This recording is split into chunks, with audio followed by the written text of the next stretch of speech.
Welcome to Holdback Rack Podcast. My name is Jessica Hare. I operate Hare Hollow Farm, and we breed Boas, balls, and select colubrids. Hi, I'm Jana King. I operate ASM Royal Tails, and I breed high-end ball pythons. We want to share our journey navigating herpetoculture and are dedicated to promoting biohazard safety for all species. And we would love you to answer the question, what's in your holdback rack? Welcome to episode 31. Welcome. Jana, yes. How are your I ovaries am also here. today? Big ovaries, Jana. Fucking knock. Oh, dang it. See, you got to start with the not safe for work stuff. Otherwise, I didn't say anything. I said F-bombs. ovaries. That's a real word. This is a not Ovaries. safe for work podcast.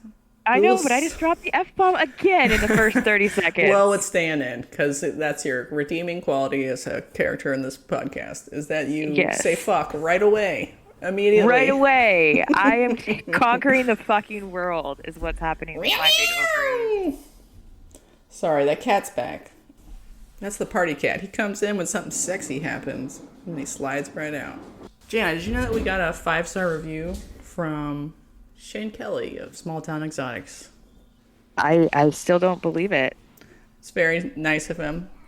It was very thoughtful. Thank you, Shane. If you're listening, you're awesome. And my little brain just can't handle if people know who we are. I mean, why do you think that is? Do you think it's talking. Like imposter syndrome or? I don't know. I mean, like, we've been chatting like this longer than we've been recording it. And you've been riding my ass hard to do a podcast for, what was it, like 6 months prior to doing it? Maybe a little less than that, like in the summer, and then we started in November, so 4 months or something. I mean, we're like coming up on like our yearsies anniversary of hanging out and chatting all the time about all this shit. We just haven't been recording it. We've been doing it like 6 months. Sometimes it's easy to forget that we are recording it and it's not just for us. You know, like I listen to our podcast almost every week after you post it for my own enjoyment, which sounds really narcissistic, but it's like I enjoy having the ability to re-listen to our conversations because they're fun but they also have really good information. And so I don't know, it's like the private world of Jessica and Jana and but it's not that private, it turns out. But it's not that private. People are actually out there listening to it. And I don't know, I find that very shocking. I mean, obviously we want people to listen, and obviously we want people to think we're just as hilarious and fun as we think we are. When you start out with something and, 10 people are listening, you're like, yeah, okay, that's kind of what I expected. And when more people start listening, I don't know, I'm surprised. I'm just like, oh, that happened. A pleasant surprise. Like, before we started, you were talking about that podcast you really love. And you were like, it feels like you know them and you hang out with them every week. And you're totally like besties with them, but they don't know you at all. You know exactly. what I'm talking about? Yep. And so I like chat with people who listen to us who feel like they know me or they do actually know me because I run my mouth. I mean, especially after the last episode where I was talking about getting a divorce and stuff, I got a whole bunch of messages. Thank you. You know who you are. Those that reached out and were just like, hey, I know we don't know each other that well, but they know all about me. I don't know. It was really kind of cool. They were just like, if you need anything, let me know. I think you're awesome. Big ovaries, Jana. Mm-hmm. It was cool and weird and unexpected. I still believe this to the bottom of my heart. I think people crave authenticity, whatever the fuck that means for a set of people. Right. So it's really hard to fake your character if you're talking for 2 hours times 30 episodes now we've done. We have interviewed people, so there's some there where we're not. But like, what is our character? Who are we? This is the best format to explain to someone who you are and what journey you're on. So I still think podcast, while still kind of like a weird, antiquated format, is the best format to sort of convey whatever your personal ethos is, right? And I'm into it. So hot. I'm into it too. Yeah. So hot. Like, yeah, thanks for dragging me on this journey, kicking and screaming and sometimes ill-prepared. Thank you. Thank you for including me in this dream and journey that you had. And thanks, babe. I couldn't have done it without my podcast wife. Yeah, your sexy podcast cute girl that shows up and looks pretty. Meow, I don't meow. mind. I don't mind. I'll keep showing up. Hopefully at some point I'll, show up and have done my homework. And we also got a But nice message from Chris Eaton. Did you I know know, that? holy fuck balls. You sent that to me and I may have peed a little. Oh, it was a good pee though, right? I don't believe, I mean, is that like a fake account or is that his real account? No, it's Like him. I was already friends with him on Facebook for whatever reason. I just think that if he's taking the time to compliment you, it's not to blow smoke up our ass. No, he doesn't need to. He does, that's not who he is. It's Yeah, not what he's right. doing. So a compliment from him to me is huge. It's not someone that's in the industry just trying to blow smoke up your ass. He doesn't give a fuck. Right, And no. I love that about him. So he's like, him and MJ just, I don't know. I want to exemplify that, but in female form. Mm-hmm. The fact that he took notice and then took the time to say, like, to compliment us when he literally doesn't have to is pretty badass. Yeah, Feels thanks, pretty Chris. huge. Yeah, thanks, Chris. I think it's Thursday, May 26th at 6 p.m. is MJ and Chris's launch of their new Two People Talking podcast. So stoked because I really enjoyed their episode that they did together. Is it going to be a bullshit part 3? I don't know. Like, What's bullshit part 2? when bullshit tried to come back for a hot minute. Oh, okay. I didn't realize that they tried to come back. I still need to go back and listen to all those episodes. I've been hearing MJ, this is totally news, but I've been hearing MJ sound like he was trying to not walk back the position that he was taking, calling certain people out, but kind of be like, maybe people had advised him privately that he shouldn't name specific people, but instead advocate for the right choice. That one's still something I like grapple with. How much time should you call someone out versus how much time should you advocate for the correct position? And what's the right amount of negativity or positivity to move the industry forward, but not let the fuckwads get away with it? Yeah, I mean that is the So I wonder what question. they're What like, is the equation? their new podcast, how direct it'll be or not. I don't know. Yeah, are they gonna call us out and say they were whiny bitches or something? I don't know. Like They'll probably I'm so send us like excited. a pack of tampons and tell us to get back in the fucking kitchen. And bake them a pie. Yeah, no pie for you guys. Fuck you guys. No pie. Yeah. I don't know. I'm really interested because he did take the time to like reach out. I wonder if we'll be in that episode. I don't know. That feels really arrogant to think maybe that. Oh, but it's an ongoing series. They're just gonna sit down and talk once a month forever. I know. I don't know. Oh, do you think they're gonna make fun of you, Jana? Big ovaries, Jana? I don't know. I welcome the riff. Go for it. Any attention is good attention. Yeah, listen, we're the fairer sex, and we'll live longer, and they'll be dead soon, so it's fine. It all evens out. I don't know. I'm excited for it, whether or not our name is involved at all. I just think it's a good mashup, and I love it when two people get together and talk and aren't big, fake ass, cocksuckers. So, Yeah, one of these days, I think I said this on another podcast, but I'm going to do a show on toxic positivity in the reptile hobby. And I haven't quite formulated exactly the talking points yet. So that's why my brain is fried from this fucking move. But because I'd just like to reiterate that Jessica does all the work. And I just lay on my princess pillows and let her run really circles hot around guys me. give her grapes one at a time. Yeah, Yeah. and she's over there like slaving away and doing all the work and editing and formatting and coming up with everything. I really should start pulling my weight, especially since you're moving across the fucking country. Oh, God. No, we'll do I don't know how it. she puts up with me. I honestly don't know how we have not totally broken up and divorced as well, but all my love, Jessica. Listen. All the props. Just a fun fact, whenever there's like a 2-person podcast, there's almost always like a unequal power dynamic. And I think that's actually really natural. Because if both people were like 100% leading the show, the ship would go two directions. You know what I mean? It would split apart. Well, if you listen to our first 2 episodes while we're trying to figure out our power dynamic, because when you're just having a conversation in someone's driveway, there doesn't need to be a power dynamic. But if you listen to our first few episodes, you can hear us kind of trying to work it out. Sure. Yes, Like I think the first 10 dominance. the first 10 episodes are tough. Oh, okay, it's your podcast. This is her dream, her baby. Like I said, I just am showing up to add some spunk and spice and maybe some English for those of us in the back without a, degree in herpetoculture. And the power dynamic can switch based on, like, if you wanted to write the notes and, like, lead the podcast or whatever, I think that's fine, too. This podcast is modeled most specifically off of the Paleo View, which I sent you that podcast. I don't know if people care about the behind-the-scenes part. Do you remember the Paleo View? Did you ever listen to any of it?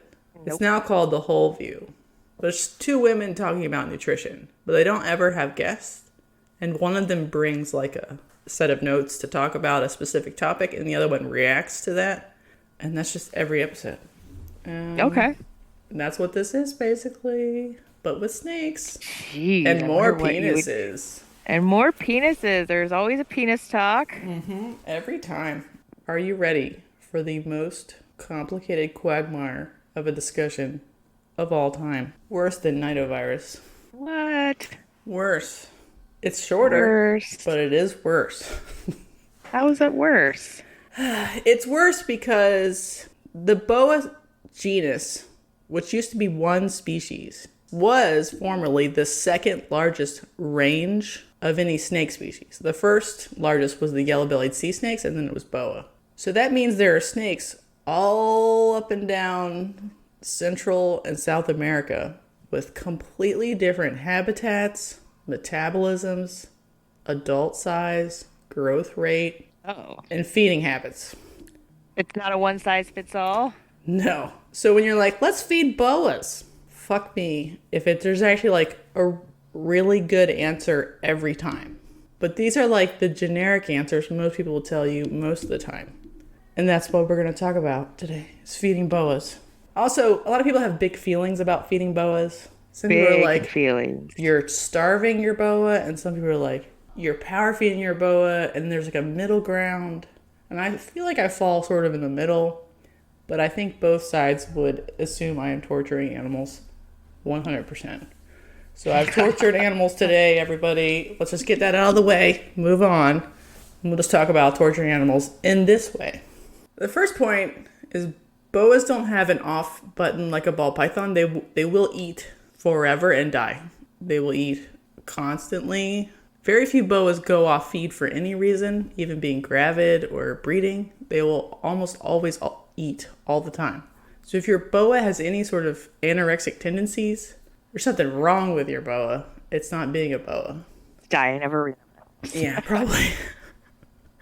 I had somebody at the show come up to me and like, do boas go off feed in breeding season? And I'm like, no. And they're like, well, it's breeding season. And I'm like, well, did she test for arena? We had a whole conversation about it. There are some boas that once they're extremely fat might start skipping, but I would assume something's wrong with your snake, to be honest. Write in if you disagree. I'm sure there's someone somewhere who has some sort of weird cold boa that sometimes skips meals. BCC will skip meals occasionally, but to me, there's something else going on there, parasites or whatever. All right, and a lot of people will tell you that the goal of having a boa is to have a square-shaped body, like the body condition of the snake. So it shouldn't be concave in and shouldn't be round. Just be sort of loaf-shaped. That is kind of true, but not really. It's only true for certain localities. Like there are some species and subspecies that are much more laterally compressed than other ones.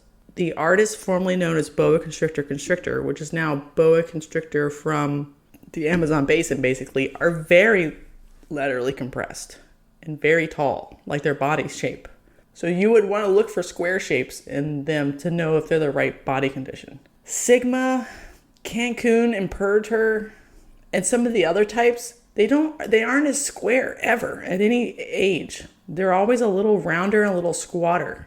if you're looking for squareness, you might not really be able to find it in those subspecies. You're looking at the wrong subspecies. Yeah. So in general, my recommendation is the snake can have fat internally inside of its body. So it's not so concave that the ribs sort of tilt inward at the bottom instead of sort of coming out a little bit. And it can have a little bit of fluff in the lower third of the snake. Not too much, because you can overdo it. But you can see the fat filling up the snake from the tail up. And then like the final form of how disgusting a obese boa can be is they'll get fat deposits on the outside of their ribs, but under their skin. And then eventually rings of fat. Ew. Yeah. So that's like way too far. You don't want that. You also don't want a snake that looks like a little blood. So the fat has filled up the entire internal body cavity, but it hasn't quite come out underneath the skin yet. That's also too far. You want it to be mostly slender. There's like a lateral line where like the muscle runs along the snake, along the side of a boa, that you should be able to see through most of the snake's body, and maybe a little fluff at the end of the tail, depending on the gender. I prefer females obviously a little fluffier than boys. You don't want them fat at any time, really, the females. But I prefer to like give them more food as like a feeding trigger, and we'll get into this later, coming into the breeding season. But they're still not, none of my adult females are that fat, ever. I know people will keep their females way overweight just so they can, I don't know, get 30 babies instead of 25. Like, oh, okay. Well, she's gonna die early because she's fucking fat as shit. But she's barefoot in that kitchen making pie. In general, if the boa is adult sized by 2 years old, irrespective of locality, so it's hit the adult size for that locality, you have fed it too fast. So if it's a Colombian that was supposed to end up 7 feet, and it's 7 feet at 2 years old, you have fucked up. You fucked up. Just throw that snake in the trash. It's gone. Just put it right in the trash. No, don't put it in the trash. Get it out of the trash. It's still alive. Take care of it until it dies. That was bad advice. Okay, so now you have your trash snake. You just keep that until it dies, which it will randomly. Your goal is to hit the adult size at an age that's dependent on the locality. So mutts, they go earlier. Let me just be honest. They grow faster like 3 to 4. Yeah, they grow faster on the exact same feeding items. This is probably like hybrid vigor type stuff. They're highly heterogeneous and they are just fine. They can go at 3 or 4. If you have a female that's terminal size is going to be 5 to 6 feet and she's 5 to 6 feet at 3 or 4, she will breed at 3 or 4. There are other localities that grow much slower, and they are probably more in the 5, 6, 7 range. So if your Suriname is 6 feet at 2 years old, you have fucked up. That's your trash can snake. You have a problem. Should you put it in the trash can or not? I don't know. That's like the most wishy-washy fucking advice I've ever given. Ever. Because you're like, well, how do I know what the terminal size is going to be if it's a mutt? Or if I'm not familiar with this locality or whatever. You should ask about the parent size. Most boas put between 6 to 18 inches on each year. So figure it out if you're being too slow or too fast based on that. We do have like a feeding schedule, but you need to like learn your snakes to figure out if you're actually on the right trajectory. And your subspecies and your localities. Right. And even within species, there are weirdos. Ones that never get over 4 feet. Ones that are just like very robust. Monsters. Yeah. Some localities produce more little babies and some produce less bigger babies. So North Brazilians will have babies that almost eat like large mice when they're born. Wow. And then some of them will produce like 30 little chicken nuggets that can barely eat like a fuzzy mouse. So like that's obviously already a different growth trajectory just from the get-go. I have been sold snakes that I think were emaciated boas. Does that make anybody feel weird? Makes me feel weird. I feel a little funny. Maybe you should describe what you think is happening. So you think they were fed too slow? Yes, I think because people were trying to be careful, or were they like maintenance fed, or do you think they were just neglected? What do you think the situation was? In the case that I don't want to be too specific because it's whatever. Water under the bridge. I'm not that mad about it. But this was an adult female who was definitely like concave in. So she had used up all of the body fat reserves in her body as well. So she had no external body fat, no internal body fat. She was basically running on at rats as they came in. So that is not an animal that can be bred, but it is an animal you can get back to breeding condition with a couple of months of, steady food. It's not dead yet. But is that the condition? You should be selling a snake. Right. Or that you should be advocating people keep a breeding age female in. No, I would say no. You can argue if you have a male who's a little scrappy, and it'll take him it'll only take him 2 feeds to get a little fluffy again. Like, it's almost that fast. They can be a little underweight, and you're like, 2 rats, and I feel like they gained 50 grams just off of 2 medium rats.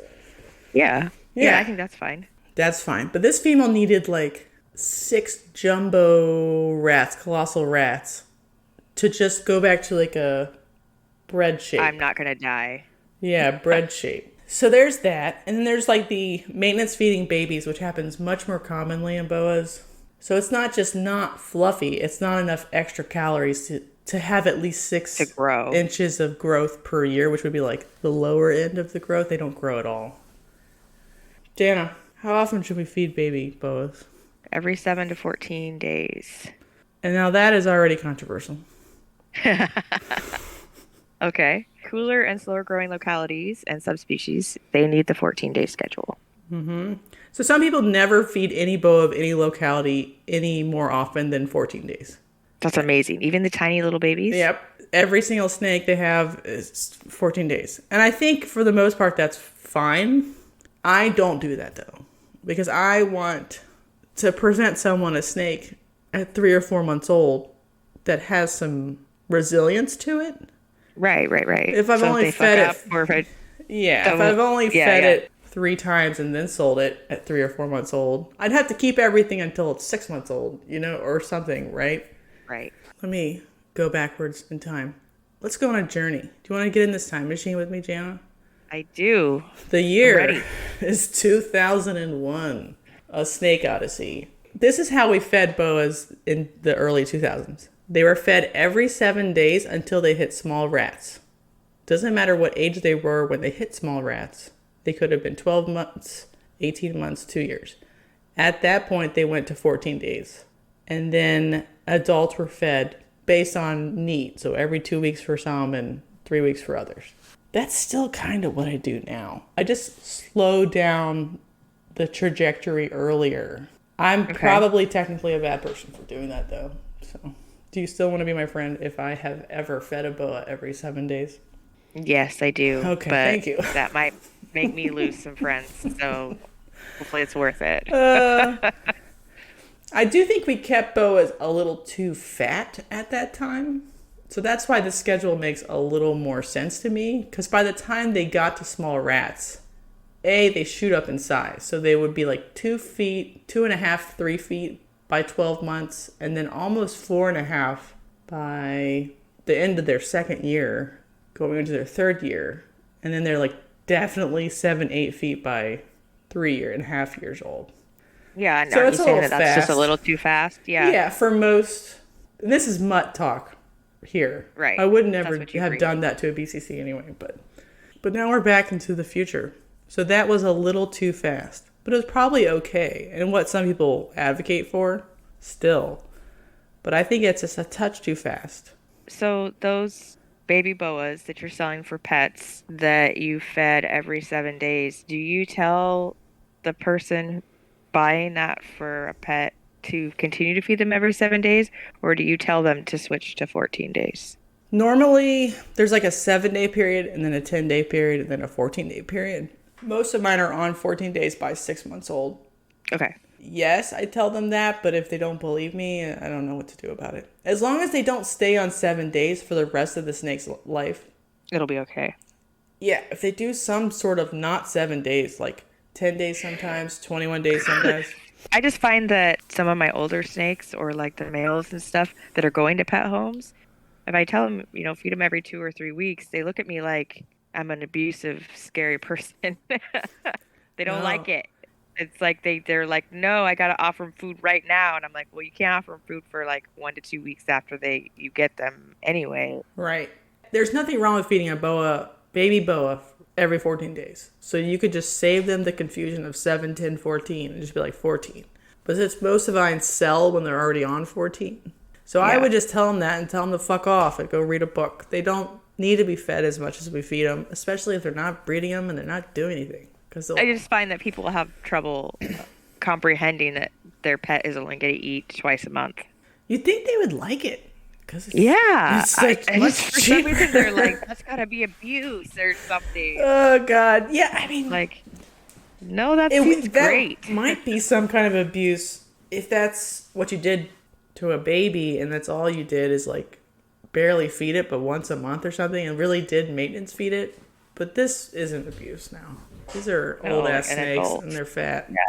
All right, Jana, what size should the average prey item be for a baby boa, which is the same as pretty much every other snake? It should match their body size. Right, of the largest girth point of their body. But boas, like carpet pythons, are super stretchy, which is what Jana's into, by the way. Super stretchy. So they can definitely... whoa! So are they like 1 to 1.5, or are they just 1? So most people will do 1 to 1.5. Okay. But a boa can probably do 3 times. Oh, that's cool. If you wanted it to. They sound like... I mean, they really go deep. They like to eat their feelings. But if you did that to a boa, you would need to skip a long time. Like 6 to 8 weeks. Yeah. Go get on iNaturals, everybody. Go home and type in boa constrictor, and you'll see boas hanging from trees eating parrots and shit that are many times their girth.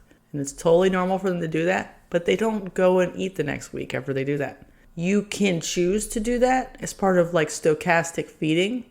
So the 7 to 14 days is like a approximate baby schedule, but you don't fucking have to do that. You can do 7, 10, 14, 12, 5, whoa, and then give them a big bolus meal. And then we've already talked about stochastic feeding. It's something I encourage everybody to do for every species because they're fine. Yeah. Who the fuck cares? They don't give a fuck. Yeah, I used to be super anal about feeding. And I'm not talking about babies, even though baby ball pythons are totally fine if you do that. But I'm talking about anybody that's like 6 months or older.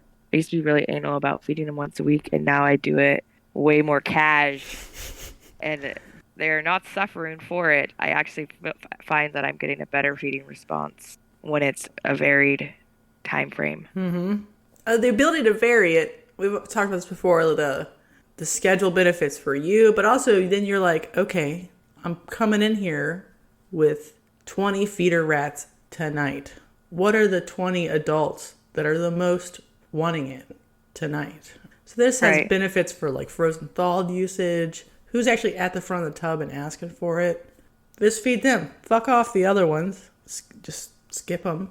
And you'll hit them again in 5 days. And those ones will have been a 10-day spread or whatever. It's all fine. Yeah. I've been doing that too. I'm enjoying it a lot more. It's less stressful. I'm not worried about it. They'll eat when they want to eat, and they'll get offered. It's no big deal. I used to just be like really stressed about it. And if they didn't need a frozen thaw, they'd get offered alive. And I have some that are just live eaters, and so obviously they're going to get a meal. I'm not going to like starve them out to take a frozen thaw or anything. But the ones that most of the time take a frozen thaw, if they don't want a frozen thaw, I'm not going to toss them alive. You can just wait till next week. You'll be fine. Right. Jana's been liberated, everybody. I've been liberated. It's amazing. Very quiet golf clap. Yeah. And this is the most true for boas. They are so willing to eat whenever. They are so willing to eat varied sizes. They will take multiples. So little babies, right now, it's chick season. It's springtime. Chicks are now available from Big Cheese Rodent Factory for 60-something cents. Time to buy a bunch up. Should get some. Yeah, it's cheap now because they're culling all the male chickens, and male chickens don't lay eggs. So buy a bunch now. We've had an episode about feeding birds. But boas love birds. They're a delight. And their poops are a little weird, but you can get over that. You're an adult. Let's use our coping mechanisms with the chick poop. Flex that coping muscle. Right. It will get stronger. Mm-hmm. So if you want to throw boas chicks, I've seen them eat reptilinks. I've seen them eat pieces of animals, like a chicken leg or whatever. Cool. They are very good at eating and not giving two fucks about nothing. Feel free to do all of those things. They're all totally good, and boas like it. They can eat rabbits as well, right? Right. Or are a rabbit too big? Well, for a baby boa, I think even a rabbit kit would be too big, but a rabbit kit is born at like 60 to 80 grams, so a little bit older snake could eat a rabbit kit. She's looking at me like I'm completely deranged. Processing. Gotta give me a second sometimes. Okay. Whoa. I mean an adult boa. We're on babies. Never mind. I'll wait. I know. God, bitch. Question. There's an outline. Fuck. There is an outline. I'm sorry. Fuck me. Yeah, it's okay. Anyway, have you ever heard about milk belly and boas? I have not. I had questions. So some people say that if you feed a prey item to a boa that has milk in the belly, like a very young rat, for example, or a young mouse, but that'd be really small, that could cause digestive issues in the boa. You've never heard of that? No, I never have. It's actually on Rodent Pro's website as like a warning to potential fatality. Oh, well, they're not my go-to, so. Right. I just think it's interesting that it's that common of a belief. But do you think it's true, or is that fake news? I don't think it's true.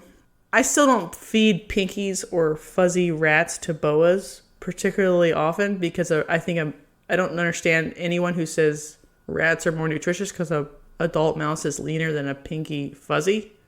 Like the fat to bone ratio to muscle ratio is different.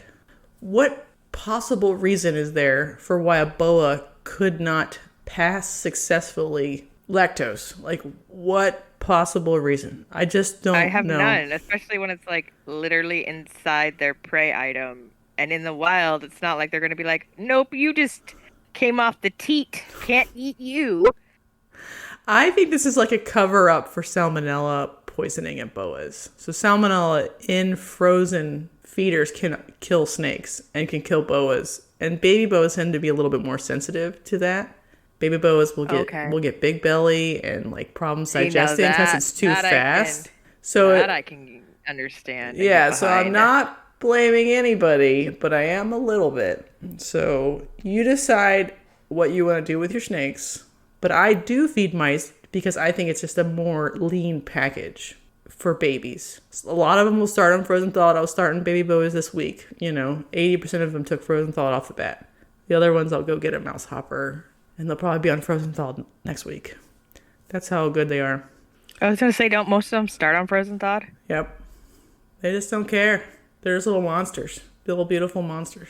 All right, Jana. Little beautiful monsters how do we feed actually eat. How do we feed subadults?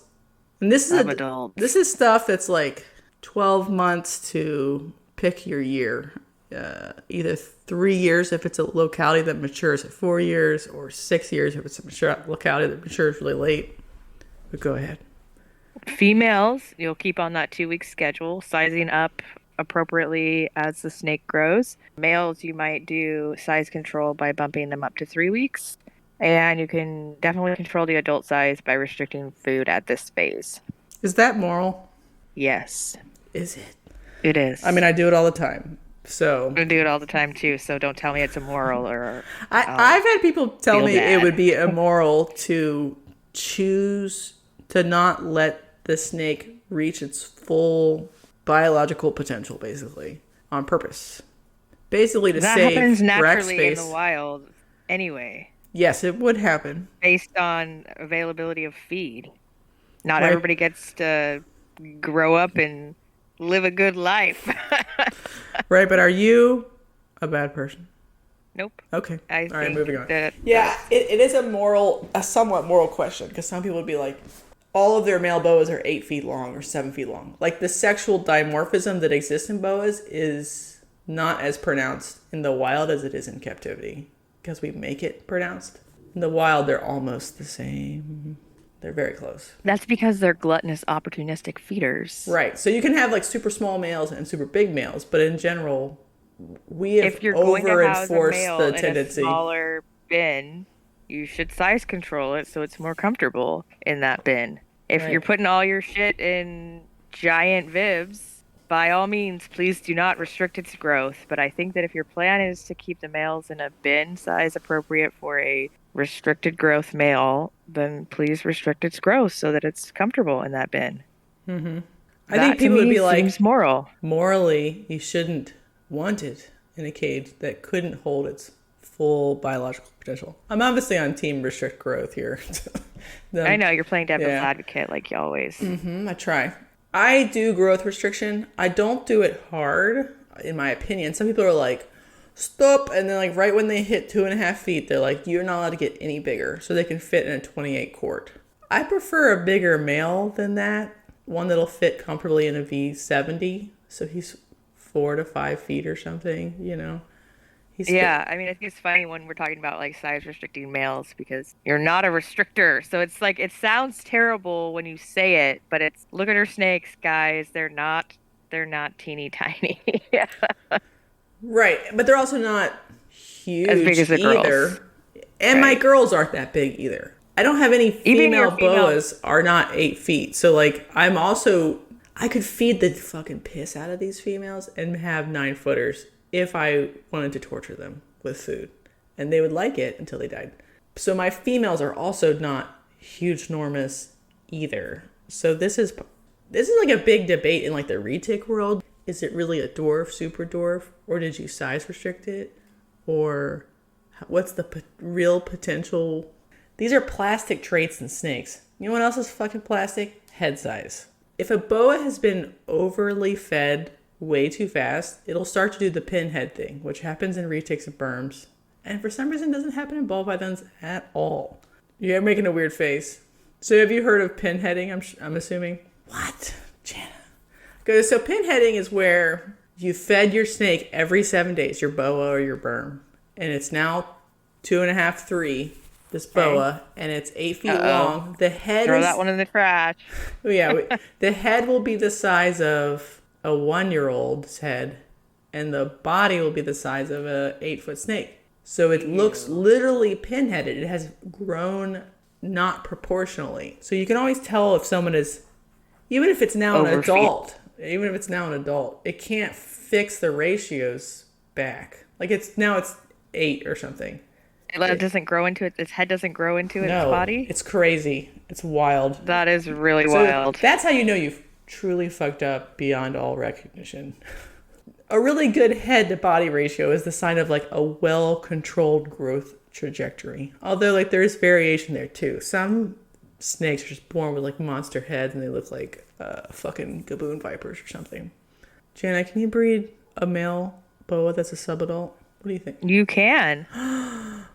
You don't have any boas. Yes, ma'am. I don't. That's you scare me with all the cross contamination, arenavirus. They're all gonna die. Doesn't matter how many negative tests you get. I don't know. It's a lot, and it scares me a lot. Mm-hmm. So a lot of people advocate for breeding males at 2.5, and I think that's a good, solid choice. They're very knowledgeable about what to do and where to put it. You know what I mean?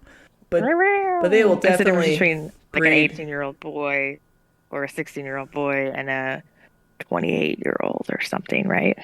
No, 25-year-old? I don't know. I feel like, let me give a ball python. Like an 18-month-old boa is like a 800-gram ball python. They are just starting to be able to breed. And then a 24-month-old boa is like 1,000-gram ball python where they know absolutely what to do. They're just a little young. Get her done. They're gonna tickle. 5-year-old monster dick boa who can fuck monster dick. Who can fuck all day and night, and they probably do like 2 females in a row because of how long and complicated their breeding process is. He's so Foreplay. old. That would be a Boas 20-year-old get year old foreplay, man just so who you can know. keep it up and then get it up again for round 2 or 3 or 4. So, what's the moral of the story? I got distracted. Yeah, I don't know. Yep, you lost me too. Yeah. I'm just gone. Jana has left the building and is off in fantasy land with So, her male boa. I I'm a mean, female boa. yeah, I'm I would not. be a female I'm, boa in the next I'm not life. like human and off with my male boa. Right. No. So if you have a female boa that's breeding at 24 months, 30 months, you done fucked up also. There are some times when a 2.5-year-old boa female can breed successfully, but that snake has been fed a lot to get there. I've never had a snake that was fed about every 14 days with a little bit of 7-10 in the beginning that was anywhere near breedable by 2. A lot of my 2-year-olds are 3.5 feet long, 4 feet long, like. Subadult. Well, does that count as an adult then? No, not for them. Okay. They're going to end up 7 feet as like their normal 2 years from now when they're ready to breed. Okay. But they're not ready. No. It's crazy the difference, like from litter to litter. I have multiple litters that are 2 years old and multiple litters from the year before that I saw their 2-year-old size. Their 2-year-old size is different on the same feed schedule, but if you're breeding a 2.5-year-old female, you might want to put that one in the trash too. It's already too big for its size, even if it looks proportional and maybe even breeds successfully. They just tend to have issues because their organs don't grow at the same rate as their body. And so they'll have heart attacks and liver failure and other problems. And this is a callback to, I think it was the ball python one. We talked about compensatory growth. If we want to remember what that is, there's a period of time where a snake's size is still plastic. And so if you got a snake that was chronically underfed because it was being size controlled, there's still time to catch it back up. Yeah, we've talked about this multiple times. Yeah. It happens a lot in boas. If you get a 2-year-old that you think is still the size of a hatchling or a 1-year-old, it's okay. Just keep them on a 14-day schedule-ish if they're a female, and they'll catch up eventually. They'll be there. It's fine. If you then put them on a 1-month schedule, they're probably not going to catch up because that would be a more maintenance-like timing for a boa. I agree. That's no big deal. Like, it can be fixed. Because we're in the adult section now. We've entered the section in the back of the VHS store. She finally got it. It took her a while. It did take me a while. Sorry, a little slow on the uptake today. Breeding females can eat every 2 to 4 weeks. Big items take bigger windows. So time appropriate to the item they've been fed, and we've talked about how you should mix it up. So that means that, if you feed a bigger prey item, you want to wait 4 weeks. If you feed a smaller prey item, then you want to give them something else in 2 weeks. So just use your brain and mix it up a little bit. This is dumb, maybe sounding, but a large or jumbo or colossal rat is extremely fat, right? You've seen them. There's some chunky boys in there. Oh my gosh, they're so chunky and cute. They get, especially a big buck. He has sat around and fucked and ate for years. And now you're like, God, he is a little happy. His little nuts are barely even visible in all of his fat. So you can't really feed a boa that indefinitely. It will also get fat. So I actually sprinkle in either undersized larges because they're leaner, or 2 mediums because it's about the same gram, but it's a much leaner animal. And with the chicks and whatever else. This is one where I'm like, you sort of have to break your rule unless you have a source of really, really small rabbits to feed them more smaller stuff, just so they're not eating these tubs of lard, which is also known as male colossal rats. That's my pro tip. It's okay. I feel like there's like an image floating around on Facebook of like just this really fat male rat that's just reclined and just blah, blah, blah, blah. Anyway, sorry, that made me really happy. Yeah, I wouldn't feed just colossals to any boa ever. That would be a way to get them super like fucking fat. Feeding your boa McDonald's. Maybe worse. Maybe Taco Bell. Females can be ready to breed between 3 and 7. I feel like we've touched on that. It depends on locality and feeding schedule, so you need to do a little research on what you have, what their parents did and what is common for the locality or subspecies that you own. Mutts will breed faster. We talked about that a little bit already. I mean, we've talked about this, not in a specific, this podcast, but previous ones, that if your female is bred at 3, you're torturing animals. And I feel like I've proven conclusively that the really, really high percent mutt, Nicaraguan, whatever the fucks that float around this dumb farm, they want to breed at 3. They're 5 feet long and they just want to fuck. And I'm not going to stop them because they will push their noses off to go get D. So if they're doing they've that... been to Planned Parenthood, they've had the talk. They don't care. Maybe a little young in their teens, but they are hot and ready for it. Right. And more higher percent Colombian mutts don't do that. They don't push and beg for D. So if they're pushing and they're like trying to go find a dude, just give it to them. They might reabsorb. They might go. It doesn't matter. Better than them pushing their faces off like a retic would. All of my pushers had action and have had successful litters. Oh my God, they're 3. Fuck me. Where's the fucking burning cross on the lawn? Start it up. Start it up because I bred 3-year-old boas. It's fine if they're ready because they're telling you they're ready. I've had fucking 8-year-old boas that have never bred, even though they've been paired, because they didn't want to, because they're not ready. Did you pair your big ass ugly female? Hell yeah, she's gravid. She was 15, by the way. She's almost legal in human years. Weird. So there's something called mom bod and mom head, and we've got that now, and it's not that great. But in the boa world, certain localities will get like a really flared out, big, juicy, thick head and a big booty, and like a voluptuous head. Yeah, they'll start. It's not even fat. The they'll just like get thick and juicy in terms of their structure of their body. Yeah, mom bod. Like, and that's something I always used to look for in like more pure-ish Colombian types. And I'm assuming people look for that in BCC and Argentines and like the bigger stuff, Amarelli, which is smaller, but it still gets like a bod. The Central American shit, it doesn't mom bod out the same way. Those stuff that I have, it looks like a little dainty fucking runway model or something. There's no mom bod there. It doesn't turn into a different shape at sexual maturity to me. So I used to use that as like a thing to look out for, where you're like, oh look, her head looks really fucking huge and she's looking juicy.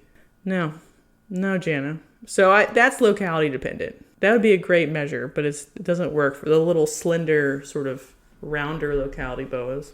Write in if you think it works, because I fucking don't see it in some of my lineages. All I'm saying is that no matter how skinny I got, I'm never gonna fit into those high school jeans because the hips are just bigger. It just happens. That is true. But this is something they do. It doesn't matter. Like, it doesn't matter how, like, I could be anorexically thin, way thinner than I was in high school, and those jeans still are not going to fit. That's okay. Things are That's different. Cool. Those jeans went in the fucking trash. It's cool. I'm just saying. I get it. I understand their mom bod, and those hips are just juicier now, and more the merrier. More cushion for the pushing. Breeding males also can eat 2 to 4 weeks. They do burn a lot of energy during the breeding season, so every 30 days is too long to make them wait because they are doing a lot of courting, sexual healing, if you will. The tantra, sexual healing, the boa tantra, sexual, little tickle, little foreplay. They're doing a lot to impress this lady to get just a little bit of the D in. So they need that fuel so they can perform. Right. I have my mature males that I like their final size, like husbandry pro notification, set to 30 days. So I do like a 60-day, everybody can fuck off and not eat right in the beginning of the fall.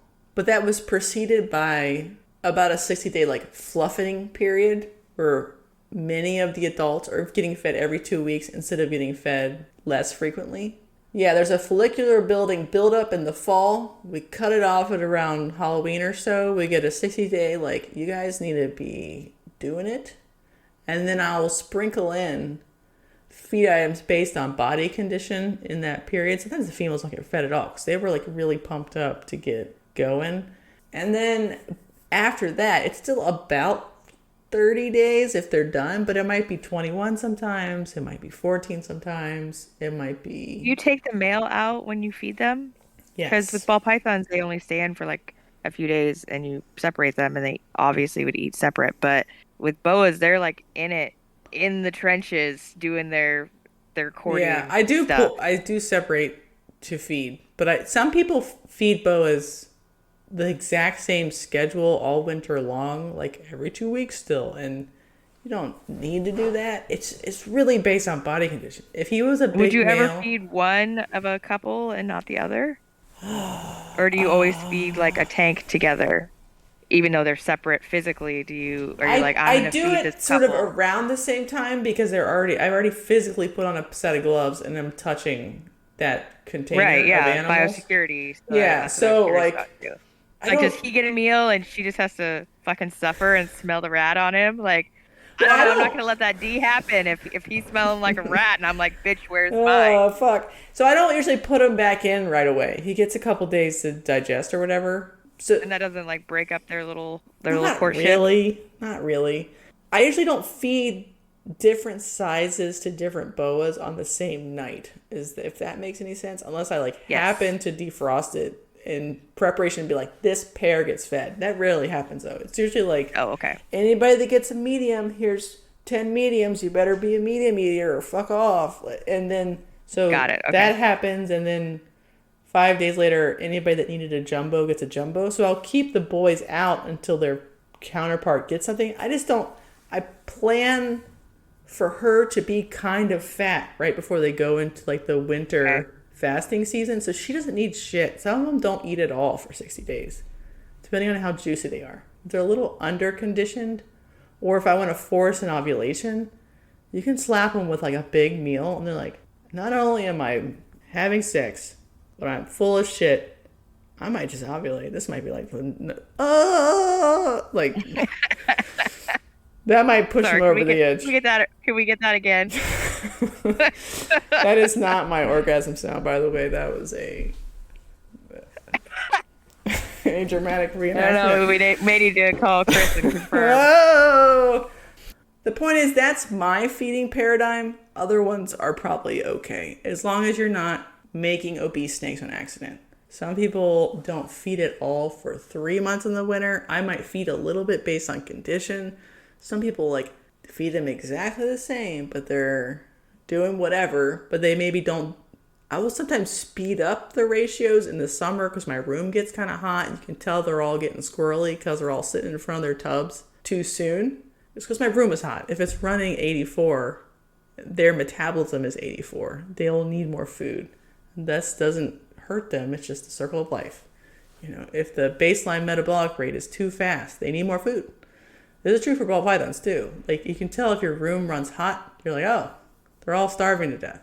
Is it good that they're starving to death? Maybe. Because then maybe they'll be more motivated to eat. So that's why some people encourage you to run ambient for females that haven't started to develop follicles yet. That could be something to try one of these years. So localities matter.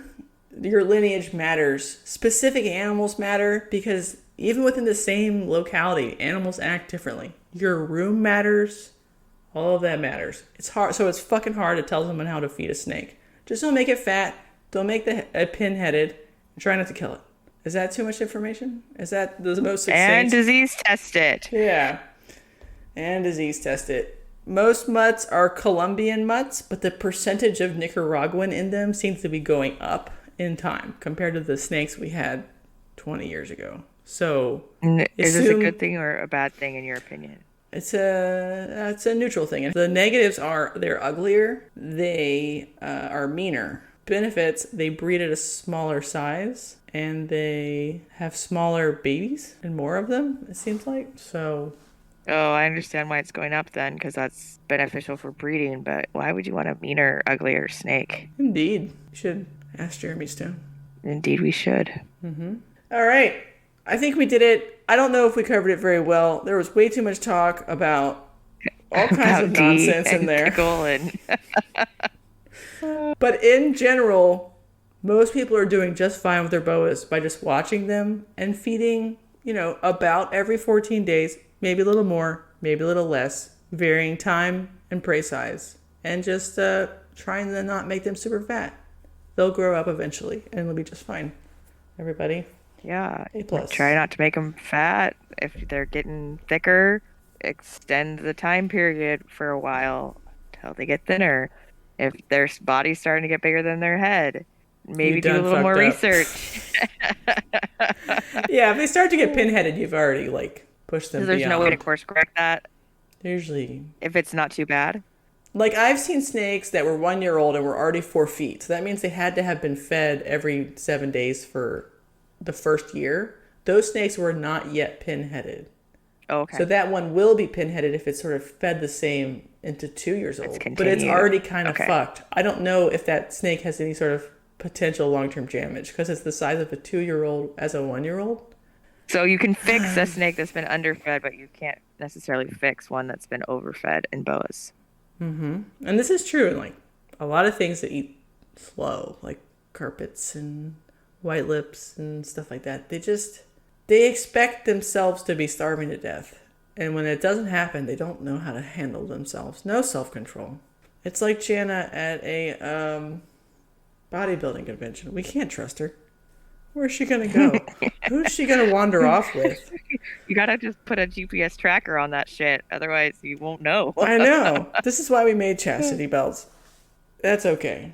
So we For can people like Jana. Yeah. We have a Facebook discussion group. Most of this information was sort of talked about by Kevin Saunders and the pros and cons of different stuff. So let us know what your boa feeding schedule is, and if you feel like you've broken a boa or fixed a boa that was under or overfed when you got it, and we'll talk about it. Because this one is one where it's super debatable and depends on the lineage, and it's mostly about reading your boa, so it's all just a series of opinions. And an extrapolation based on experiences. Right, so ball pythons are 1 species, 4 countries. Boas are 3 species. I don't even know how many countries. At least 2 continents. Many countries. It's totally different. Ball pythons are relatively homogeneous. I was going to say, ball pythons are maybe 4 countries, but they're all right next to each other. Yeah. And they're very similar in terms of habitat. They don't care about the country, the boundaries of the countries. They're all in the same area of one continent. Right. And they're used to a very similar microhabitat that they prefer. So correct. Advice for ball pythons is good for ball pythons. But advice for boas, fuck me if you can get a straight answer. It's mostly the advice for your personal boa that you figure out as you grow it up. All right, Jana, we're in boa news. Did you know a litter of baby pied boas was born? I didn't. I was trying to find it.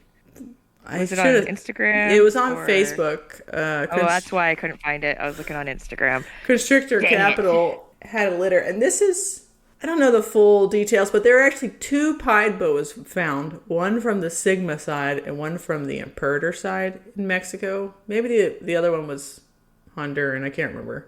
But this is a different lineage than the Dave Palumbo pied boas. They look exactly the same and are brown with little white bellies. Is it hot yet? So are they the lame pied, not the pied? Yeah. This is going to be the way boas are, I think. I know you were like, well, maybe it was a low white pied and there'll be more variation. The pictures he released are more of the same look. Which there's nothing wrong with that because, I don't know, we can still do stuff with it, right? Who cares? Right. It's not going to me, be as cool as it could have been. Yeah, see, it's almost more like a equivalent to the calico or the spider, the white-sided. It reminds me of I like it. Pied and corn snakes. It's only comes up a little bit from the belly. Yeah. I don't think of that as pied though. I think of pied as, because I'm coming from ball python universe, as the individual saddles. This looks more like white-sided rather than pied, but they're cool. I mean, I think it's cool. To me, they're kind of lame, to be honest. They're fine. It's not cool. It's not that cool. It's a medium cool. A little bit cool. It's cool it proved out. Yeah, it's a little bit cool, but it's not like, oh my God, I have to have one. Yeah, Like when you see a no. pied retic and you're like, holy fuck, I just orgasmed over that, but it's Right, but going to get you've seen 100 feet the long. Burmese pied, right? They're the same way. Like super low white, mostly saddles. It's cool that it adds like a pattern aberrancy weirdness to the top. So you're almost like breeding for the pattern aberrancy and not necessarily the pied part. Hmm. So that's fine. I'd like to look more into the rainbow boas because those were hot. Rainbow The boas like to pieds. die I without know. careful attention. They like to keel over, especially in the first year of life. Yeah, they look nice, but I don't care. Tell me how you really feel, Jessica. I have to speculate on morphs in animals that are really good at staying alive, is what I want to just put a pin in that, like that. If it's extremely difficult to take care of, it's cool for the advanced keeper, but I don't know if I only sell to advanced keepers or what the final disposition of that is going to be. That's just my dumb policy. Bird flu, Jana. Did you hear about bird flu in Western Washington? I did. Yeah, I so did hear about bird flu, and I put it's an bad article news bears. here about a local situation, but we actually had someone post in the Roy Poultry Facebook group or whatever, a flock in Roy, Washington. They just started to fall over and die, fall over and die, fall over and die. And so they were like, oh, I thought it was something random. And then he's like, oh, I think it's bird flu. So his flocks started to die. He called it into the Department of Health. They came and tested, PCR testing, by the way, in case you want to know where this is going. They returned a positive. Oh, I had no doubt where this was going. They returned a positive. Those of you in the back, in case you didn't know where this was going. They returned a positive, and they were like, confirmed the bird flu. And in this case, because birds are really good at coughing and sneezing and shit, and so bird flu basically this variant of it kills 90% of the domestic fowl that it gets into. It's basically a full colony collapse situation. So he was paid by the state of Washington, or she, I can't remember the gender, for each bird that they claimed and culled. They compensated him for it. I don't know he didn't say how much, but he said it was generous, that it was worth reporting. And in the comment section of this person's post explaining what happened to them, the testing, their disbelief, and then their testing, and then the state compensating them, people were like, this is just a COVID all over again. And I was like, what? Why would somebody make up a story about a real flu in their chickens that killed all of their pet chickens? And they were just like, hey, here's a warning. Keep wild birds from interacting with your birds by like they're telling everyone in Western Washington and in other places to not have any bird feeders out, period. To prevent birds from congregating together and spreading it to each other and then to your domestic birds. And then putting up exclusion pins so that no little sparrows or whatever can come in and eat your drop feed. Because that's how contagious it is. And then it's super deadly, and then we have a problem. And bird flu can jump to people. This version doesn't like to jump to people, but it could mutate at any time. I feel this person's suffering right now. A, because they just lost a bunch of stuff that they cared about. And then B, someone didn't believe that it was a problem for anyone because they hadn't heard enough about it yet or something. I was like, fuck you. Fucking keyboard warriors. I don't know what people need to do to believe that something rare but extremely bad happening should mean for them. Like that they should prepare a little bit. It might be rare, but it is very bad. Or it might be a little more common because there are millions of birds. I was just like struck by the similarities there and how like the USDA was on it and had lots of little documentation and stuff for pet keepers. And I was like, wouldn't it be fun if the USDA gave us cool little infographics about NIDO? If our industry could care, Yeah, wouldn't that be something?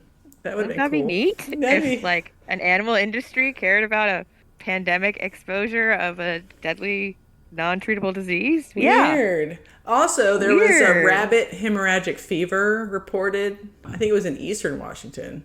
And so the state Department of Agriculture was like, hey, hide your rabbits. People are getting dead up in here. And they're like, hey, did you know you can vaccinate your rabbits for rabbit hemorrhagic fever? But will bubble up from wild rabbits or whatever and jump into private colonies that haven't done enough to protect their colonies from wild rabbits, nor have they vaccinated.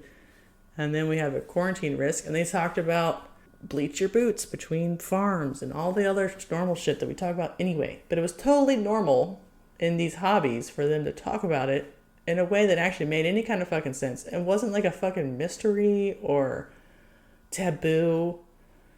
So I was Right. like, thank God. And people weren't going, oh, it's a Karen with a ghost story. Shut up, Karen. You're ruining my fun hobby. You know, the Washington Department of Agriculture is not a Karen. It's a real thing. So we can choose to use the same sort of mindset for our animals, which also have contagious, deadly diseases. Nope, you're a Karen. Oh, fuck sorry. Fuck off. Diseases don't happen. You just want to ruin my hobby and be a nasty bitch Karen in the corner. I know. I am a ruiner. Get your crackers out, you bitch. How do you feel about Moray / Monsoon, Jana? Did you watch that video with Justin? Justin. I saw a bit of it, and then I had a kid screaming on me. Is he saying they're the same?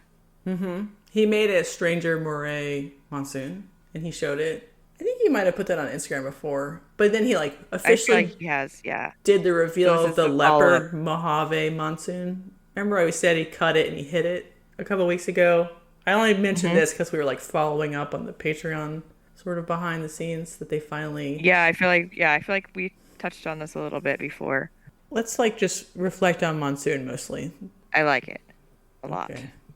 A lot? $25,000 a lot? No, if it just magically popped out of that one Mojave girl, I'd be hard into that. Mm-hmm. Do you remember the Mojave Monsoon and the leopard Mojave and the pastel and do you remember the variants? Did you have a preference? I'm not well enough read on that. I mean, they were all in his video. I guess you just didn't see enough, but he was just espousing that the Mojave Monsoon was the best monsoon ever made. And I was like, good. Glad somebody acknowledges that Mojave is the best at something. Well, and that's what my girl is, so that would be hot if she could produce a boy. Mm-hmm. I might have told you, but I don't know if I said it on the podcast. My stranger Mojave thingy is Pos Monsoon also. You bitch. Well, Pos Moray, because she's from Stranger, but whatever.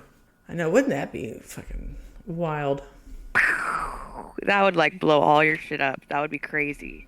She's still really weird. I should post pictures of her somewhere and be like, what do you think's in it? Because she is not a stranger Mojave.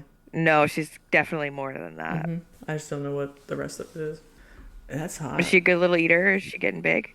Yeah, she's a little monster. But she came to me a little smaller than mine from the same time. So she's behind, but I don't care. She's female. She's really cool. She's really beautiful in real life too. I do think she has spot nose, which leads me into who was it that said that Cypress was officially allelic with that complex? Did you hear that this week? I didn't hear that. Officially allelic. So does that mean we shouldn't breed them together? No. The Cypress spot nose is a stable double. Stable combo. Yeah, I just couldn't. I can't remember off the top of my head now where I heard it. And I'm like, is this official? And then they're like, yeah, it's official. I'm like, is it? And so then that means Cypress Wookiee is allelic and Cypress Chocolate is allelic. So you could have all of those would be fun projects. Badass. Yeah. 100%. Cypress Wookiee. That I'm not gonna lie, that got me a little hot. Mm-hmm. There's a couple online right now, and I looked at them and was like, curious. No, I gotta move. I can't look. Don't make eye contact. So MJ was in Tacoma. How do you feel about that? I feel heartbroken. Oh, well, you do? That you missed it? I feel heartbroken that I missed it. I feel heartbroken that I didn't know he was in Tacoma. I feel heartbroken that he wasn't here visiting us and our awesome podcastness. Oh, Lord. Does he want to? I mean, you're one of his... Yeah, I'm in his Patreon, but I keep meaning to do his Zoom calls on Sunday, but I cannot get it up for a Zoom call. I just put it like that. I mean, no, like he kind of made like a call out for like women in the hobby. I know, bitch. And you didn't You take get that on a Zoom call. I'm not a Patreon member. I know. feel like if we reached out to Can him, I he'd move be down first for that. and then I'll do Yes, you okay, can. God. I just like I've been thinking about like, do I want to message people for interviews? I'm like, I can barely schedule time to go pee. Like I don't even know what's happening anymore. I don't mean like us interview him. I mean, No, I just mean like in general, interviewed us. anything extra besides trying to track down Jana and trick her into doing a podcast has been It's a full-time motherfucking job. I want to tell everybody at all home. on its own, and she's got 27 other Jana full-time jobs. canceled on me, and then I'm starting to feed snakes, and then she's like, "Bitch, I'm so hot for it right now. Let's go." And I'm like, "Fuck, let's go. All right, let me just throw some rats." Well, I canceled on you, and then I passed out with my 3-year-old who's very sick, and I passed out, and nobody bugged me. I just slept for an hour, so I'm like, I think, bitch, I'm ready to go. Like, let's do this. So we did it, and here we are. And here Episode we are. 31. I was hot for it. Were you hot for it? Oh, yeah, I'm always hot for it. I know. Yeah, she does have to track me down for shit, guys. She is not exaggerating. There have been times in our lives where I've been like, Jana, we should do like 3 podcasts a week. And then you're like, bitch, no. Or maybe and then sometimes 2. I'm like, hey, do you want to do 2 this week? And you're like, fuck, I'm moving. Fuck you. Yeah, Maybe right if now. I came to you with like, here's an episode I have all outlined. Let's do 2 a week. So if we record, let's say we record for 2 hours and 15 minutes or something, and the final product is like an hour 40, it takes me at least double, if not triple, the duration of time. Just like go through it more than once. Yeah. Yeah. We suck ass at the English language, and I can barely cobble together a coherent set of sentences. We should release an uncut episode. No, oh my gosh, no. They'll think we're actually as dumb as we actually are. People would just be like, these are not the same 2 people. She makes us sound so eloquent and succinct and gloriously smart. And God, we sound much it's really smarter. funny. Yeah. I know. I listen to it and I'm like, damn, we're good.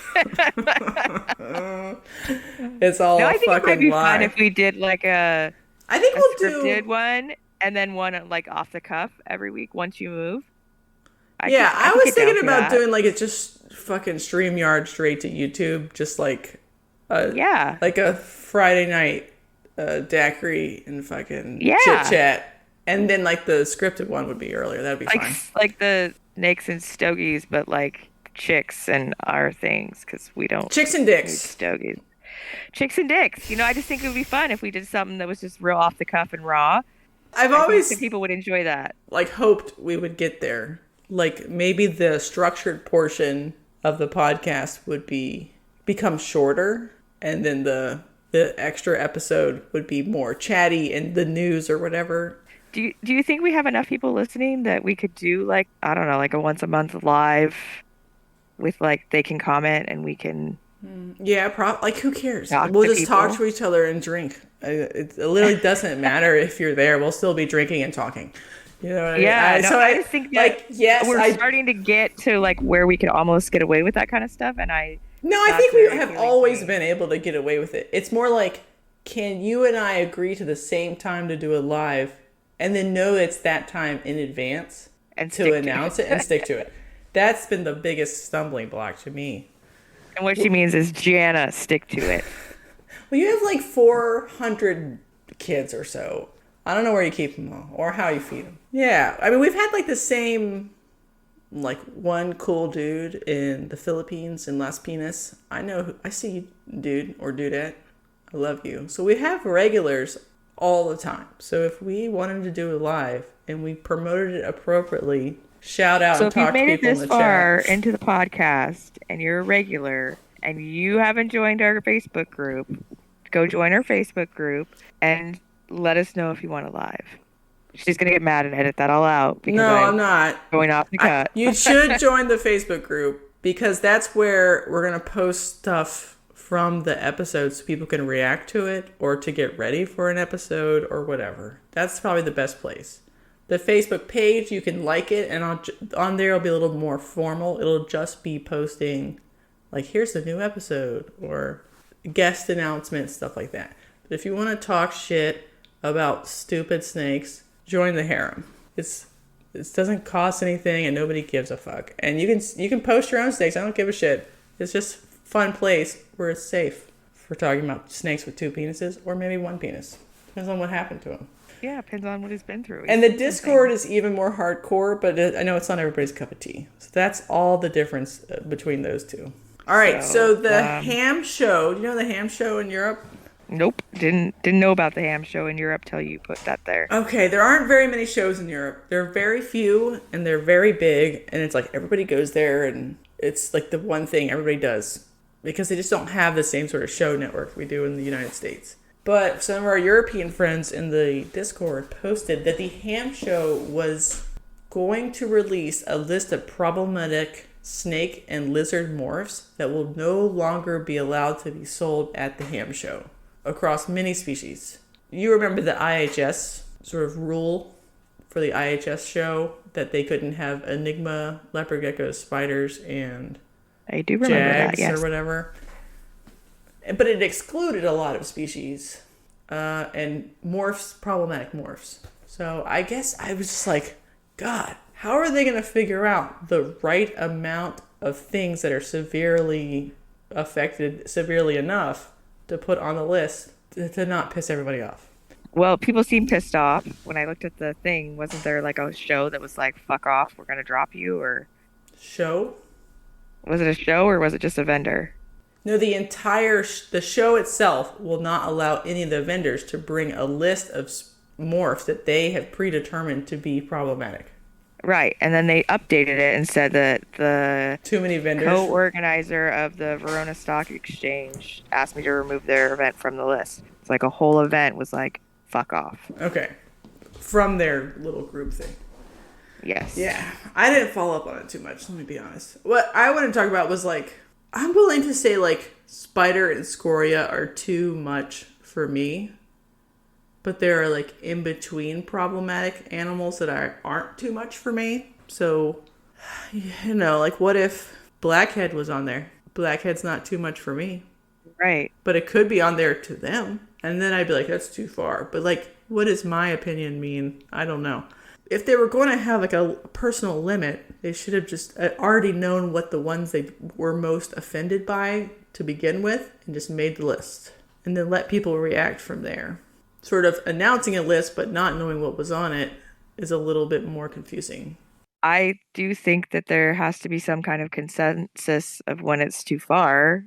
I like spider, but I don't disagree that it's on the list. Would you put champagne on the list?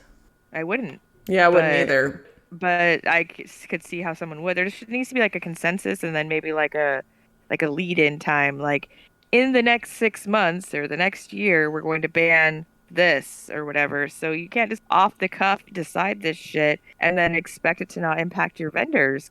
If, like you said, if they go too far and it's blackhead and you've got a bunch of blackhead shit you're breeding, now you can't take to the show. Like there just has to be some sort of like communication or committee or discussion. So in the case of the IHS, that was the Royal Reptile Society. So that was like basically a big reptile club decided that their reptile club show wouldn't have it. So that's a very normal, they could decide no one should take pictures at the show too, or whatever. Like it's a normal rule for a society to want to make a rule like that. Yes. I just can't imagine any herp show, any reptile show network in the US doing anything about anything like this. Can you? No, we can't even get them to ban vendors that have mites. Yeah, we're a bunch of fucked up redneck cowboys, and we don't take kindly to people stepping on my right to have mites. So fuck you. And they don't take kindly to rules, or regulation, or none of them likes that. So I think we're going to be fine. Yeah. I don't think that's going to happen here. I just don't think that's the mentality. I could see like how one of our local shows is captive bred only and things of that nature, but like specific morphs, and I don't see that as a trend that would happen here. Mm-hmm. Yeah, me neither. I thought it was interesting, bold, big balls move. I just have no idea. Like, I don't even know how I would execute it because there are morphs that I think are so marginally problematic that to me they don't matter. Like the small percent that it might have an issue, we can explain that in a one-to-one customer sale and be like, this one is a champagne combo with the teeniest, tiniest little wobble, but it's 99% of the time fine. Most of its babies will be fine. We can talk about that, I feel like. For example, albino boas can produce babies with bad eyes. So do you ban all albino boas? Even though the ones that go to the show have fine eyes? That's, or like a palmetto. Can you bring a palmetto if some palmettos are born with bad eyes? Some people like the big dorky eyes. I know. People are suckers. Some people think that that's extra awesome. I know. But that's the same thing with a spider. If 70% of spiders have such a minor wobble, it basically doesn't matter. 20% of them have like a pretty significant wobble and 10% are kind of bad. It's the same ratio sort of as a palmetto. That's correct. Why is one okay and one's not? Exactly. I think it's because a spider looks like it's having a harder time than a palmetto. Palmetto just looks permanently surprised. Or a little extra derpy, like I said, which people think is cute. Whereas the spider, people think, oh no, there's something wrong. Right. There is a difference. Like, it morally hurts them. Mm-hmm. But I'm like confused about where I would make my list. But we can move on. I just thought it was interesting that they were even trying to make a list. Did you see the USARK update video? I did. I watched the whole thing. Yeah, so that means the Reconciliation Committee is back trying to figure things out again. And this was sort of a positive video. I'll have the video in the show notes. Super positive. If you are following the USARK and the Competes Act, you're going to want to go watch the whole thing. It's only 8 minutes. It's going to be much more informative than our riff off of it for a second. But very, very positive, very good first day of people saying all of our talking points, and lots of other smaller communities in obscure hobbies, snails, they were saying, and other things that are also fighting the things that we are fighting. And so that was really promising to see that we're being heard and that it could go our way. Right. So now is the time to like resend another set of messages to your both senators and representatives, because they're either in the committee, maybe yours are in the Reconciliation Committee, or whenever they get a final piece put together, your senators or representatives will be, probably what's going to happen is they're going to carve most of it out and send back to the House something that looks mostly like the Senate version, is my assumption. Right now? Yes. All right. Did you watch the Blind Strike Exotics video? Most of it. Yeah, it was long. But the point was, he was shipped snakes from Canada that were severely undersized from what he was told they were. Because the seller just sort of looked at his snakes and he's like, confirmed. Yes. Yeah. What did you think about that? This was not a Morph Market purchase, so like he couldn't, find recourse through Morph Market. This was on Instagram. It's fucked that it happened. That the guy was just like, yeah, they're 500 grams. Oh, weight doesn't matter at all. He had to have known that by putting 500 grams, he was making the snakes look more desirable. And then by having a conversation with the guy about how great ears they were and how big they were and how well started they were, it was completely false advertisement to sell better on these maintenance fed snakes. And that's fucked up and shitty business practice. And then the fact that he wasn't willing to take the snakes back and refund the money is not acceptable in this industry. Do you think and I understand that like Canada and that makes extra complications, but if someone says this is not what I wanted to purchase, this is not because of weight, this is not what I wanted or needed for my projects, because I got us too small of clown pie male, just like this guy is explaining. And I was hoping that, I wasn't told it was 500 grams, but it was supposed to be 200 grams. And then it took 3 months to get my snake because winter happened. So I was hoping that my snake was going to be much larger. So I didn't end up like causing any beef with the seller or anything, because I didn't ask before he shipped, oh, what's the new weight or anything like that. I just had expected which I would do for someone who had spent, $4,000 on a snake with me, that it would be a well-fed snake.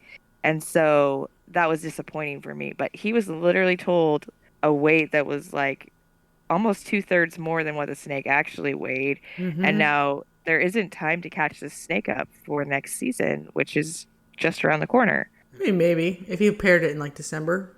Yeah, maybe, but it's still it's still he was lied to directly. He wasn't just like a maintenance feeding. He was definitely just straight up lied to. Straight up lied to, and straight up shoddy business practices to make your product seem more desirable. Do you think he's okay? This is like manipulated on purpose. Yeah, 100% speculation. But do you think because he's in Canada, he's been getting away with it for a while because he like exports it and the person's a little disappointed, but they don't say anything. Oh, for sure. And then he does it again and again, and he's like, "Oh yeah, it's 500 grams. Oh yeah, it's 500 grams." He just doesn't even like. And so everyone is always disappointed. Yeah, I'm sure that he's absolutely, that's common practice for him, and how dare you call me out on it? You should just suck it up and go about your day. Right. Absolutely. So that's why I'm like, something that he hadn't done before, I'm sure that he'd been like embarrassed or like, oh my gosh, refund or something. Yeah. But he wasn't willing to do anything. So absolutely, that is his common practice. Yeah. I mean, there's like 2 points here. Like, it makes you concerned for buying snakes that need to be imported, and then it makes you concerned for buying snakes off of Morph Market, so there's no sort of Morph Market recourse, because Morph Market would bounce your ass for that sort of direct manipulation of the weight of the animal versus the actual weight of the animal when it's received. I just thought this was interesting. He also was like, he assumed, because he had been burned by sellers twice, that sellers were more risky than buyers. What do you think about that? That was his thesis, is that sellers should allow buyers to use goods and services or some sort of payment method that gives them a guarantee or buyer protection, because sellers are riskier than buyers. I think it depends on the seller. I think if you're buying a snake from TKR, that is like fake news. That is not a true statement. Like, you don't need protection. You know he's going to take care of you. But if it's Joe Blow with no history, even after doing this for 18 plus months, like producing my own, I've been selling snakes for like 2 years, but my own produced babies, I still feel like that he's a little bit right, that I need to allow that if a person's not comfortable, that it's okay if they send PayPal regular, although PayPal sucks dirty balls. That's a whole other discussion, and I'm sure we've done an episode on it. I'm okay with that. I'm not necessarily okay with just eating the fees all myself. I think until I have established a reputation and a long-term name for myself, I feel like it's okay, because I'm still newer, for the sellers to be concerned, because there are a lot of scammers out there. But I don't think that the burden is all on the sellers. I think there are still buyers that fucking suck too. Yeah, I've definitely had a chargeback. We could recall that. Yes. Mm-hmm. So I think there's a bunch of shady pieces of shit on both ends of the spectrum here. This is sort of like leading into going back to, we should call out people for bad behavior. How would anyone know that this guy in Canada was selling undersized animals, and then like using the fact that it's difficult to re-export it back to get away with it over and over again, if Blind Strike hadn't made a video about it? It's really frustrating to me that the calling out isn't happening more. I mean, even like way back on the Bob Clark, that situation, obviously he has a reputation for having unkillable mites and all this other thing. I just wish that there was a better way than the FBI Facebook group, which I'm not shitting on in any way. I don't find that format user-friendly. I struggle with that group. There needs to be more transparency together as a community about people who are getting away with bullshit that have been around long enough to know better, who continue to be around and who continue to sell snakes that they've fed once a month for their whole life. Mm-hmm. We've definitely covered this topic a lot. I just wanted to bring it up again because I thought it was a bold, big dick energy to have this video He's had a couple other videos. I was gonna say he's come out with a couple of others. And I was like, good for you. Interesting question. Is the buyer or the seller riskier? Who has more to prove? In a lot of ways, the buyer is trusting the seller a lot because there's a point in time where the seller has the money and the snake. That's fair. And so there's a trust thing there. But a seller is exposed to more buyers. So their total liability is very large. Like, yes. If you're a pet keeper and you've bought 4 snakes, you've had 4 transactions. I have fucking 300 a year. So my ability to get fucked over is higher. So I don't know. It's a good debate. One day we'll solve it. It is a good question to pose. Yeah. Mm-hmm. Guess what? ARS is launching new displays. Did you know this? I found out on the internet. I didn't know this, but I wanted to know, are they actually going to be available? Yeah, so they got so it was like an old post on Instagram. I just noticed it, and we were talking about it the week before, and I was like, I should go dig deep into what the fuck's I had up. heard it. I didn't know it was an old post, so I had heard a while back, like 6 months ago, that they were planning a new design, and then I heard nary a peep since then. Right. But like I said, are they going to actually be available? Yeah, supposedly they got the prototype and they were checking it over and they liked it, and so I'm assuming that means they don't actually make it; they just assemble it or whatever from whoever in China produces right, it. And that's fine. You know, nice. That's fine. Yeah. But if you're gonna offer it, then please offer it and have it available because they're literally never available. Yeah, they haven't been for like the whole time I've been in the hobby. They haven't been available. Yeah, I don't think they were available in 2019 either. So that was before COVID. They were just not available then either. Yep. Did you assemble your ARS rack, Jana? Let's ask that important questions, the hard-hitting questions. The hard-hitting questions. You know the answer. Oh, you dumb bitch. You didn't put that shit together. I did not put that shit together. It's on my to-do list. All right, that's fine. I've been struggling with, how the reptile, you have a heat panel in any enclosure? Do you have enclosures, PVC, anywhere? I have no PVC. All right, so Reptile Basics has heat panels that you can like screw into the top or the side of a PVC enclosure. Yes, I am familiar. The plug is removable so that you could drill a smaller hole into the PVC. So you don't have to put the part that goes into the outlet through the hole, just the part that goes into the heat panel. Yes. Right. The tiny Snakes end. like to pull that shit down constantly. They just want to stripper dance all up on that fucking wire, just pull it right out. And then escape.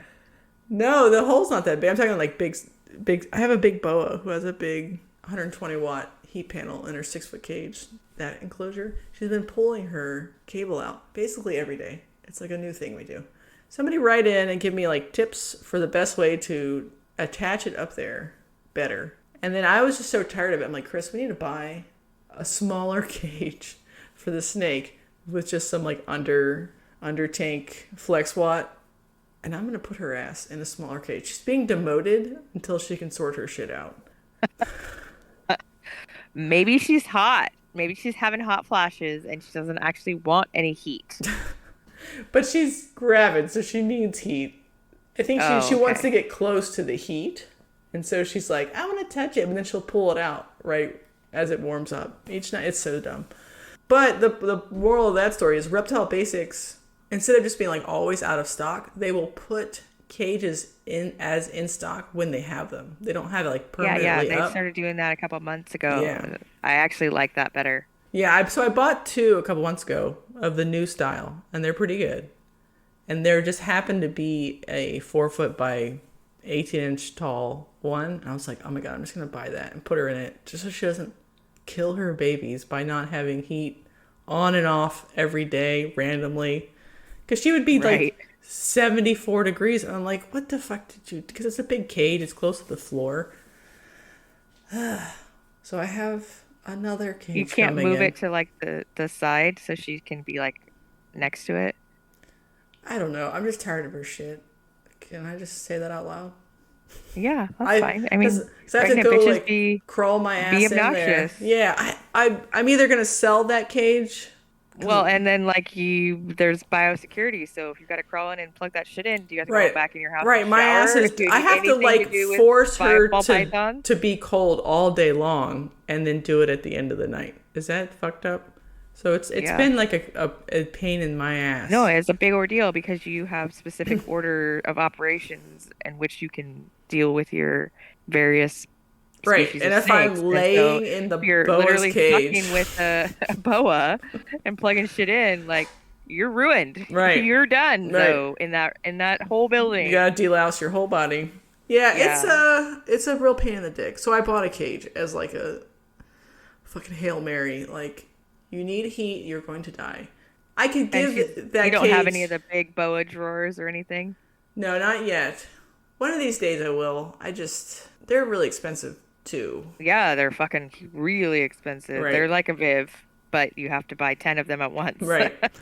So the future me will have to fucking worry about that, not current me. Because I would have been like, I'm demoting your ass to the biggest tub I have, and you can just suck it up in the corner She's so until I big hit that though. I'd have to 4 foot. do some kind of thing like, Wait, cause don't you have she's like quarantine tubs? Like, yeah. I could put her in like a Christmas tree tub with like yeah, a yeah, heat that's what I'm talking pad. about. Yeah, I just was like, I don't know. My brain is at the Maximum capacity for bullshit. yeah. It's like 20% of my normal ability to tolerate is all I have left because we're Yeah, yeah. moving. No, that's probably what I would have done is thrown her in a Christmas tree bin.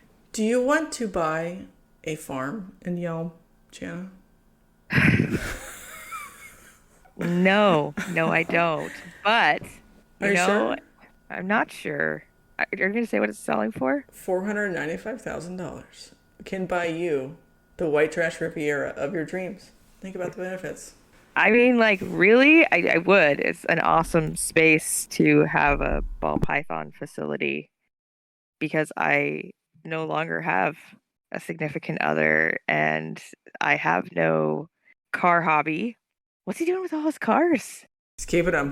How's he getting those over there? That's a whole, we'll save that for a minute later. But like your 3-car garage, rat. Right, the garage could be another snake shack if you insulated it, and then you could still have Yeah, that's what rats. I'm talking about. Yeah, Like that could be a fucking huge ass facility.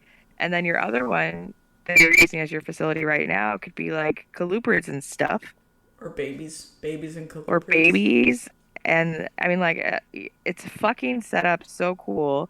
And I think you have many more bathrooms and bedrooms than I do. We do have a many features. So Jan's ready to Um, buy, is what she's saying.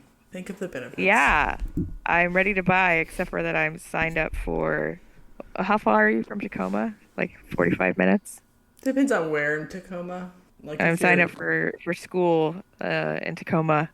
yeah, like I can get to Lakewood in 45 minutes, but I can't get to like the north part of Tacoma. Or like a Yeah, that solid won't work. hour. Yeah, if anybody else at home needs a house, mine's for not for free, but close. But close in this area, that's practically for free. Yeah, we've been struggle sourcing to get ready. I haven't been posting on Instagram even every day. I've just been like, fuck you guys. It like snakes are lucky to get fed and cleaned around here. But we did it. It's up now. Selling now. That's my collection update. That's huge. Yeah, I kept the Japanese rat snake in the living room, and the snakes that came back from the show are still in quarantine, and I just shoved them in the bedroom that has like the boxes piling up in it. Uh-huh. Like I don't want to break quarantine after just a week. It's been just a week, you know what I mean? Yeah. So I'll probably re-fipronil everybody next week or next couple of days or something, and then give them a couple more weeks and just double check there's no mites, and then hopefully that's enough. I don't know, you know. Yep. How are your post show snakes doing? Did you get mites? I haven't seen mites on mine yet, but I did fipronil to begin with, so they should be dying as they hatch. I don't know. I fiproniled them before the show, but I feel like I saw a mite, but I've had like a really bad fjord fly issue. And so I'm like, I'm just gonna shut this bin, walk away, and I'm gonna look at it tomorrow with fresh eyes because today was kind of a bad day, and tomorrow is feeding day, and I was supposed to be cleaning today, and I'm just like, I'm just gonna. This is not. I'm not accepting this. It's probably just a fly. Was it on the quarantine snakes or the ones that came back from the show at least, or Uh-huh. on? Yeah. I I didn't mean, take it out or handle it or anything. I was just nope. yeah, they'll be fine till No, tomorrow. but And usually I'm in one good denial. blast of fipronil is actually enough. You just need it to Yeah, be active when eggs are hatching for everybody at home. And this is like right. the So biggest. they got treated. The show was Saturday. Got treated Friday night, and then that's supposed to be good for a while. So, and I don't like to treat babies extra, if that makes sense. Like the most of the younger kids that went to the show, I try to be more conservative than I am with the adults, if that makes sense. Mm-hmm. I wish my building was open and then like I could have snakes in the house that were at the show and the main stuff out in the building because I feel like even in a different room when it comes to mites, like I don't feel like that's enough. They definitely go for a stroll. Yeah, so I'm really excited to eventually have my building finished. Mm-hmm. So did you? Hopefully Let's. soon. Your little chicken nugget came out of the egg, and you sent me pictures. Do you currently think it is what you thought it was when it was in the egg? I keep going back and forth. I had a chat with Rip City and he said everything you said. Mm-hmm. That's pretty sucky. Why If don't you that's review the pairing and what you thought it was? Oh If yeah, somebody okay, sorry. missed Let me last catch you week's up episode. for those in the back. I paired a citrus pastel leopard highway male to what I purchased as a proven female that's supposed to be bright, which is a line of fire yellow belly. The clutch that came out, only one of them looks like it could be, but probably isn't a highway. And I've had now two people whose opinions I regard highly state that it looks like the mom is just a firefly, not a yellow belly, based on the babies and on pictures of her. Because I didn't get any ivories, and I Did you get don't know super if the pastel in any other baby? Or something that could be super pastel in any other baby? yeah, so one of the other babies looks like it could be super pastel, Okay. but it could also be firefly yellow belly and just be extra bright.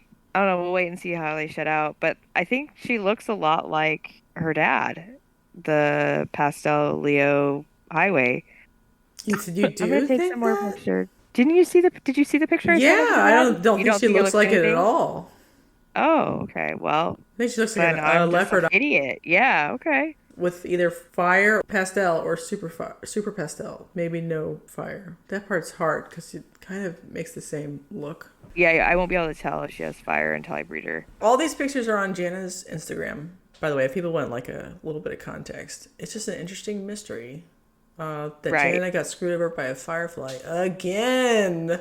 And what's funny is that I bought that snake from Blind Strike. Whoa! Ironic! So I don't The know. I'm like, am I circle supposed is to make a big deal closing. about it? Call him out on it.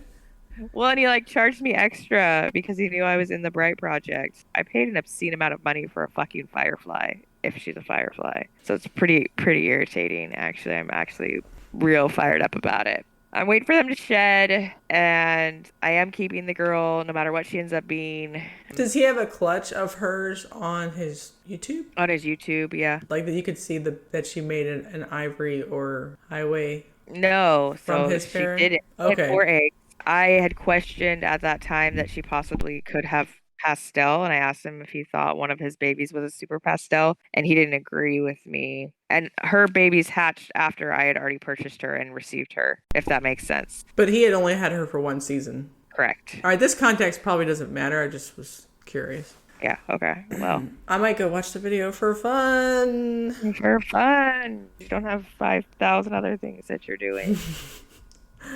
I just like sneak videos in while I'm doing something else. Like I'll turn it on and I'll be doing dishes and I'll half watch it. That's how my one collection update is that I had a baby boa born with hard belly, and that's where the yolk gets absorbed, but it isn't digested. It just stays in there. And Interesting. this happens in ball pythons too. You probably heard it from that.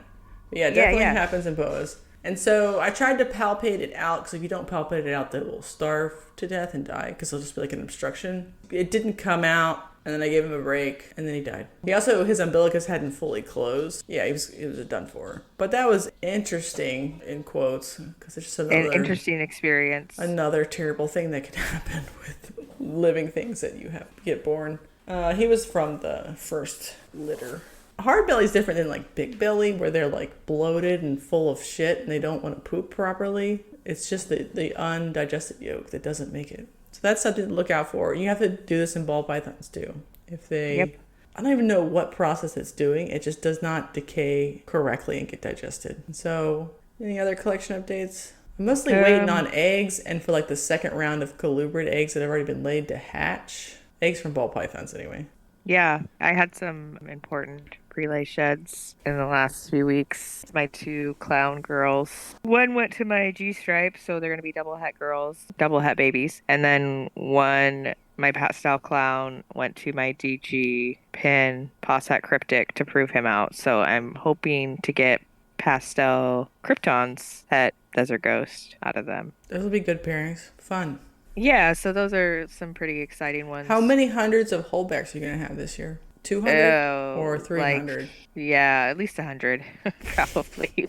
if it's a good season. That's why I bought those black box. Yeah, you got to keep that holdback game strong. Not the pull-out game, the holdback game. It's different. What are we doing next week, Jana? I have no idea. What's episode 32? It will be a surprise. I know. We'll think about it. I think we might do a like off the cuff thing, so you don't have to write up a thing, or it's my turn to do the work. Oh, quit being a pillow princess. But we'll decide later. We'll come up with something, and you guys will be surprised.